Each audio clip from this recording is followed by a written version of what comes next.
Morning light streamed through the floor-to-ceiling windows, casting long streaks of liquid gold across the Italian marble floor. From the highest penthouse overlooking Central Park, the world resembled an abstract painting, perfect, silent, and cold. Arthur Vance sat motionless on an Italian leather chair, a glass of whisky by his side, untouched. The amber hue in the glass reminded him of a frozen sunset, beautiful but incapable of warming anyone. His Audemars Piguet ticked once. 6:32 a.m. The Forbes interview would begin at 8.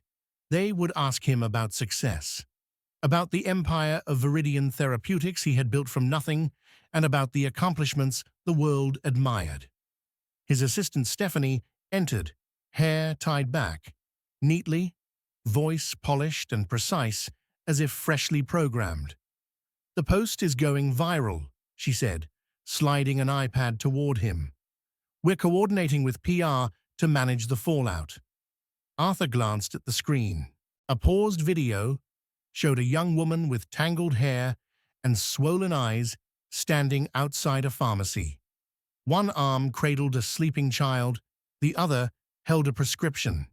Her choked voice rose above the bustle of the street. "They want me to pay $800 for insulin. My mom used to say, medicine is meant to be shared, not sold. $800. One sentence, one voice." And in a single second, everything around Arthur shattered, because that voice, those words, he had heard them before. From his own mother, Eleanor Vance. The woman who raised him was on a teacher's pension.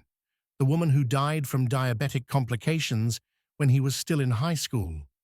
Stephanie kept talking about image risk, about alternative media strategies, about blaming a third party and complex supply chains. But all Arthur could hear was the distant echo of his mother's voice. "Sweetheart, medicine is meant to keep people alive, not to be traded." The penthouse suddenly felt too bright, too quiet, like an art gallery with no visitors. He looked at his phone screen. It reflected his own face, but it was a distorted version. Cold, unfeeling. He touched the whiskey glass but didn't drink. Cold, like his chest in that moment. The press release was already written, a smooth, spotless, faultless statement, a masterpiece of evasion. But that video wasn't a PR crisis. It was an indictment. And for the first time in a decade of dominating the worlds of finance and pharmaceuticals, Arthur Vance didn't know how to defend himself. The coffee machine in the penthouse began to drip, releasing the rich aroma of premium Arabica beans. But Arthur felt nothing. He stood there frozen, in the middle of a kitchen that felt more like a sterile laboratory, eyes fixed on the black stone countertop reflecting his image. A drop of coffee fell, then another, and in that strange moment that sound pulled him back to another morning. Distant, yet somehow close. The scent of cheap coffee in a small Queens apartment. His mother Eleanor was wearing a faded old sweater, stirring sugar into a chipped ceramic mug. Cold wind whistled through the cracked window. Arthur, just 16 at the time, still had his scarf on school books scattered across the table. His birthday. He had come home early, called out for her, but there was no reply. The apartment was unusually quiet. Then he saw her lying motionless on the kitchen floor. Panic surged like a tsunami. He dropped to his knees, shaking her, his trembling hands and bare feet pressing against the damp linoleum. At the hospital, the doctor said she had suffered a severe hypoglycemic episode. She had skipped 2 insulin doses, not because she forgot, but because she chose to. She had spent the money instead to buy him a birthday gift, an old telescope carefully placed on his bed, still wrapped with a scrawled note. "For my son, the one who always looks to the stars." Arthur, just a child, then sat by her hospital bed, holding her hand. Anger, guilt, and love swirled inside him as he choked out a promise, "Mom, When I get rich, I'll buy all the insulin in the world. No one will have to go through what you did. I swear. He had never forgotten those words, or at least he thought he hadn't. Now, in a $22 million apartment, Arthur stared at the coffee machine, letting out its quiet hiss. And he realized the very system he built to honor his mother was selling off every drop of the medicine she once lacked. An empire born from tears had become a money-counting beast. Viridian was once the embodiment of a son's promise. Now it was a gilded coffin, holding the mummified remains of that promise, distorted framed and displayed under spotlight speeches and soulless applause. Arthur let go of the coffee cup, and in that moment he felt someone watching him. Not Stephanie, not a security camera, but the eyes of his mother, from within memory, silent, unjudging, but unwavering. He hadn't built an empire to honor her. He had built a lavish tombstone upon the very promise he once made. And now, the ghost of Eleanor stood in the room, coming to collect what she was owed.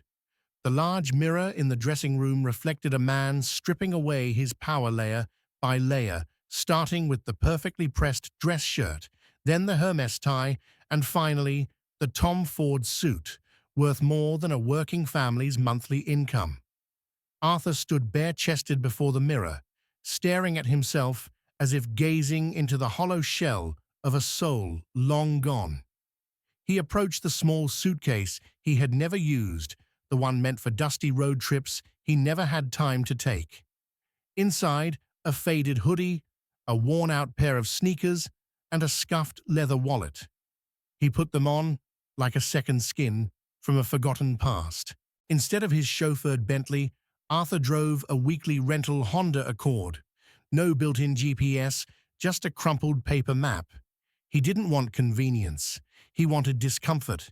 He wanted to taste again the world he had left behind and unknowingly crushed under the heel of his success.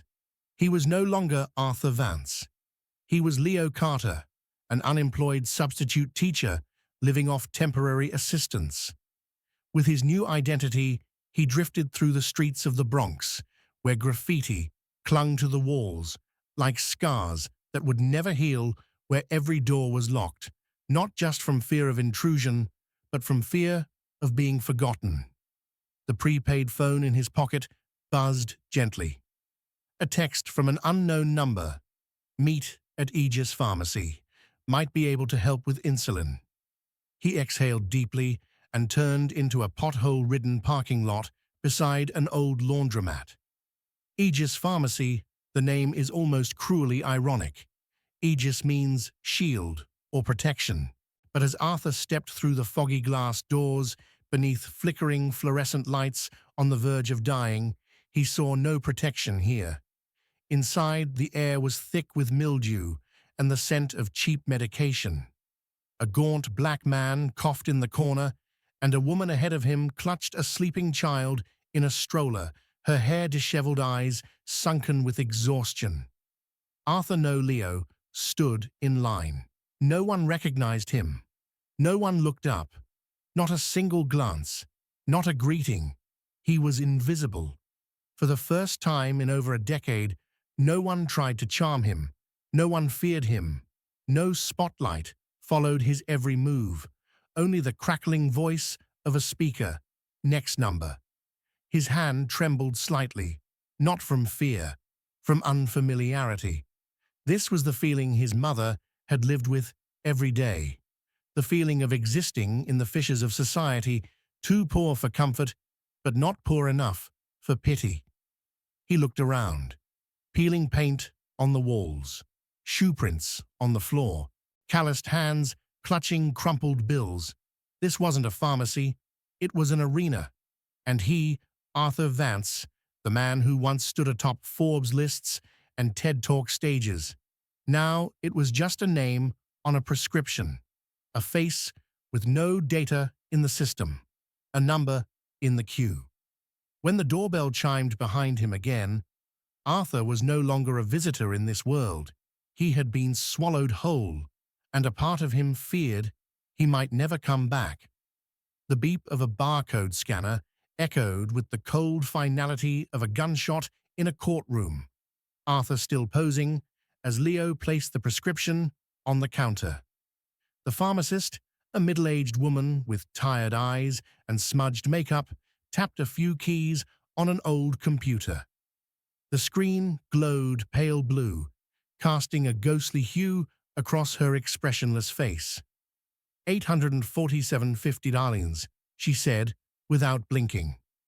A heartbeat dropped. Arthur froze. There was no whispered, "I'm sorry," no bowed head of sympathy. The price didn't land like a shock. It was spoken like a fact, like a bus fare, like a Starbucks latte. $847 for insulin. Before he could react, a voice behind him spoke up. "Excuse me, I have a discount coupon." The young woman with the stroller. Maria. The very same Maria from the video. The baby inside the stroller slept soundly, chest rising and falling in faint waves like a frozen lake, barely stirring. She held out a smudged printout, her hands trembling. The pharmacist shook her head. "Not valid for prescription medication." Maria bit her lip. "Please, I only have 200. I can pay in parts or I'll come back next week. I just need 2 vials. My mum fell into a coma the other day. Her voice cracked, dissolving into a plea. "Please, I can't buy insulin and milk for my baby. I can't." No one intervened. Not a single voice rose. The soft rattle of a wheelchair echoed from the corner. An older man, his sun-worn face framed by a faded army jacket, rolled forward. Pinned to his chest was a rusted badge, U.S. Army, retired, a veteran. He was missing one arm. "I've got a credit card," he said, voice raspy but steady. "I bled for this country. Now all I ask is that breathing not come with a price tag." The pharmacist swiped the card. Once, twice, declined. Silence blanketed the room. He didn't say another word, didn't plead, didn't rage. He simply turned his wheelchair around slowly, as if every rotation of the wheels was a quiet humiliation. The door jingled gently as he left a soft sound that landed like thunder. Arthur felt his stomach twist. His skin itched as if crawling with ants. The numbers, balance sheets, and ROI graphs in his mind, all of it suddenly felt obscene. He reached into his pocket. Inside was a phone, its voice recorder running. He had never imagined he would do this, not as a CEO, but as a witness to the very thing he had unwittingly helped create, a system that made people pay for every breath. A violent cough burst out from behind. A boy no older than 10, thin and pale. His mother handed the pharmacist a prescription. Again, insulin.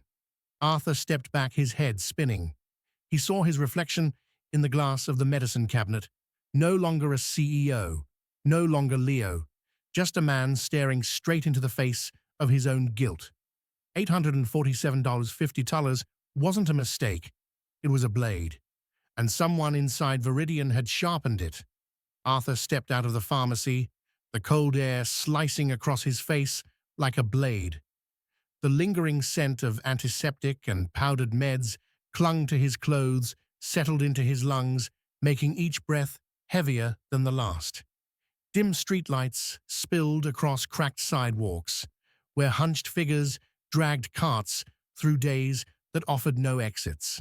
He walked past a narrow corner, tucked himself into the shadows of a closed-down bakery, and pulled out the prepaid phone. His fingers trembled as he reopened the recording app. The conversation at the counter was still intact, but it wasn't enough. Not yet. Arthur turned around and walked back into the pharmacy. The bell on the door jingled a second time, this time like a warning. A young employee stepped out from the back earbuds, detached from the world. "I need to speak to the manager," Arthur said, voice steady. "Do you have an appointment?" The young man raised an eyebrow. "No, but I'm a journalist, working on a piece about drug pricing. Unless you want another viral video, I suggest you get your manager." A beat of hesitation. Then the kid vanished through the steel door behind the counter. A few minutes later, a middle-aged man appeared, rumpled suit, loosened tie, dark circles under sleepless eyes. His name tag, askew on his chest, read Rick. "We don't speak to the press," Rick said, voice tired but firm. Arthur didn't flinch. "I don't need a statement. I need the truth. Why is insulin priced at £847.50? Rick gave a short, bitter laugh, as if the question were a joke. "You already know. You know exactly how this system was built. Who sets the prices?" Rick's eyes darted. He hesitated. Then, a moment of carelessness, he muttered almost to himself. "We just follow directives. Revenue optimization policy from Thorne." Arthur froze. The cold wind slapped his neck, but he no longer felt it. Thorne. Marcus Thorne, college best friend. Viridian's co-founder, the man he once called a brother. The man who had clasped his hand in that first boardroom when all they had was $200,000 in angel funding and a strategy board, written in red ink. Arthur took a step back, not from fear, but because his heart was beating off rhythm. "What did you just say?" he pressed. Rick realized his slip. His face went pale. I shouldn't have," but Arthur wasn't listening. In his mind, memories surged like violent waves. Marcus's arm around his shoulder after the IPO. Marcus by his wife's hospital bed. Marcus declaring, "We will never put profit before people." Now that name was stamped onto a policy called revenue optimization, a polished term for bleeding the sick dry. Arthur turned and walked out of the pharmacy, like a man being chased. The cold no longer touched him, only dizziness remained. This wasn't a broken system. This was a designed one, and the architect was the one man Arthur had trusted most. The pain of betrayal didn't explode. It seeped in, slowly, like venom. And when he stopped at the corner, the red glow of a traffic light reflecting off the windshield of the old Accord, the pain had cooled, hardened into something else. No longer rage, no longer grief. It was a purpose, sharp as a blade, cold as steel. The boardroom on the 39th floor of Viridian was once where Arthur Vance reigned like a god. Today, it was an arena. No war drums, only the soft hiss of the air conditioner and a suffocating silence. Marcus Thorne sat at the far end of the table, lounging comfortably in his chair, legs crossed. Sunlight from the window glinted off his Patek Philippe watch, once a symbol of alliance, now a cold blade. Board members filed in one by one, their faces taut.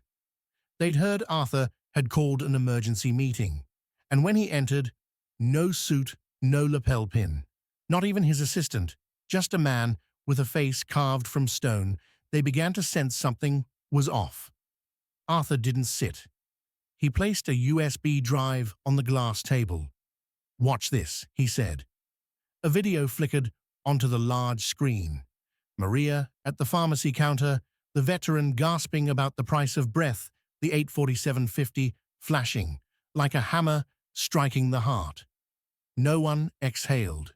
"A part of our system," Arthur said, slowly produced this. "Does anyone here believe that was accidental?" Marcus didn't move. He only smiled faintly, as if watching a play he already knew the ending to. "Don't play the morality card." Arthur Marcus finally spoke, his voice smooth as engine oil. "You built the gun. I just pulled the trigger." The room recoiled. Arthur stepped closer to him. "You orchestrated shell companies, enforced optimization fees on every drug transaction. You used Viridian's name to collude with pharmacy chains." Marcus shrugged. And who approved every contract in the end? Who signed every report? You did. If you want to play the saint, remember this: all roads lead to the signature of Arthur Vance. The board murmured. Someone at the far end pulled out their phone. Another quietly slipped from their seat. Arthur understood. Marcus hadn't just betrayed him. He'd laid a trap, deliberate, strategic. A board member, Charles Densmore, hesitantly spoke. Arthur, maybe it's best you step back. Just temporarily. To avoid a scandal. We need to contain this. Those who once basked in his light now turned away to avoid the flames. Arthur looked around. This room had once been a throne. Now it was a courtroom. He turned and opened his laptop. With the crisp sound of keystrokes, he sent 3 commands. Freeze all accounts and assets under Marcus Thorne's name. 2. Send all data and evidence to the SEC, the Securities and Exchange Commission. 3. Release the full recording of this meeting to the press. No edits, no filters, no PR spin. Marcus shot to his feet. You're insane. Arthur met his eyes. No rage, no hate. Just a man who finally knew exactly what he was doing. I used to think I could save the system from within. But now I know some things must burn before they can be rebuilt. A monitor in the corner blinked. Viridian's stock price began to plummet. The board erupted in panic.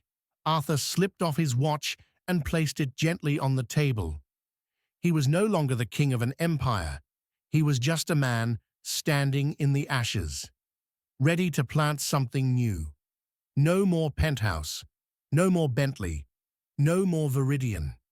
Only a temporary apartment on the edge of Queens, a wobbly wooden table propped up with cardboard, and a man who had traveled the full arc of a life, from poverty to the peak of power, then back to the starting line, carrying something he never had before: clarity. Arthur Vance was no longer the CEO. He was now a man seeking redemption. His new project had no PR team, no angel investors, no slick logo. Just a handwritten name on a crooked sign hanging by the door: the Eleanor Project. Each day, he and a small group of volunteers packed boxes of insulin into plain brown cardboard cartons.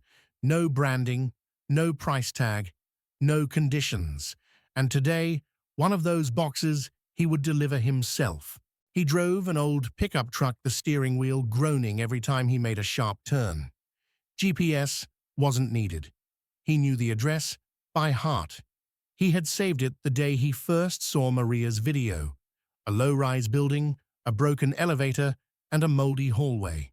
He climbed 3 flights of rickety wooden stairs, clutching the box like it carried the weight of his past. The door opened after 3 soft knocks. Maria stood there, thinner than he remembered, hair tied up, holding a feverish child in one arm. She didn't recognize him. Of course not. She had met Leo, a worn-down man, in line behind her. Not Arthur, the man once on the cover of Fortune. "Hi," he said, his voice rough. "I'm here to drop this off." She hesitated, glancing at the box. "I didn't order anything. I can't pay." He smiled. A real smile. The first in years. "It's not for sale. It's for sharing." Maria froze. Those words, her mother's words, now spoken by a stranger. A man whose eyes carried something she couldn't name, but recognized as genuine. "You don't need to know who I am," Arthur continued. "Just know, a remarkable woman once told me, no one should have to choose between life and death because of money. And I owe her this." Maria cried, quietly, without theatrics, just tears falling onto the warm forehead of her feverish child. She received the box with both hands, as if it held a trust, long lost. She didn't say thank you, and she didn't need to, because Arthur hadn't done it to hear those words. He turned and walked down the old staircase. With each step, a little more of the weight lifted from his shoulders. Outside, he looked up a gray New York afternoon, filled with wind and exhaust fumes, yet more beautiful than any view he had seen from the 70th floor. No one witnessed that moment. No cameras, no headlines. But in that small apartment, an old promise, the vow of a boy beside his mother's hospital bed, was finally fulfilled. And for the first time, Arthur understood what it meant to win. Not over the market, not on Forbes, but in becoming the man his mother always believed he could be. The evening news aired promptly at 7:00 p.m. The first image, Marcus Thorne in handcuffs, his face pale under the blinding strobe of press cameras. Behind him stood the Viridian headquarters, its logo still glowing bright, but no one walked through those doors with their head held high anymore. A CNN reporter commented, "The most devastating fall in American pharmaceutical history, not caused by a health crisis, but by an internal moral uprising." Viridian's board of directors was summoned for congressional hearings. The company's stock continued its freefall. But the public no longer cared about numbers. Every eye had shifted to one returning name, Arthur Vance. They called him the man who destroyed the very empire he built. But that was only half the story. On social media, a surprising hashtag began trending: Toch Eleanor Project. A short clip showed a nurse receiving a box of free insulin eyes shimmering with tears. A single father posted a photo of his grinning son, captioned, "We chose milk, and still got insulin. Thank you, whoever you are." One by one, small, unlabeled brown boxes began appearing across America, from poor neighborhoods in South Chicago to community health clinics in San Antonio. No sender listed. Only a handwritten note, "Not for sale, for life." And then the phone rang. Inside the modest office of the Eleanor Project, Arthur sat alone, under the soft amber light. On the wall behind him, a digital map glowed, each point of light marking a shipment sent out. No profit, no marketing, just life quietly being passed along. He picked up. "Hello," came a deep, cautious voice. "I'm the CEO of another pharmaceutical company. An old rival, you might say. I'd like to learn more about the Eleanor Project, not to compete, to contribute." Arthur paused for a few seconds. Outside, the breeze rustled gently through the open window, brushing against a small photo on his desk, his mother Eleanor smiling, with the soft glow of a summer night in her eyes. He answered with a smile, not of a man who had conquered, nor one who had merely survived, but of a gardener who had planted his first seed, and now saw it begin to sprout. This was not the end of the story. It was only the beginning. The story of Arthur Vance reminds us of one simple, profound truth. It is not power nor fame that defines who we are, but the brave choice to do what's right, especially when we have everything to lose. When a promise is kept not for gain, but for love and memory, it holds the power to change the world. If you believe a small story can spark great ripples, like, comment, and subscribe to Toch Story to help us spread kindness and hope, because change always begins with one person.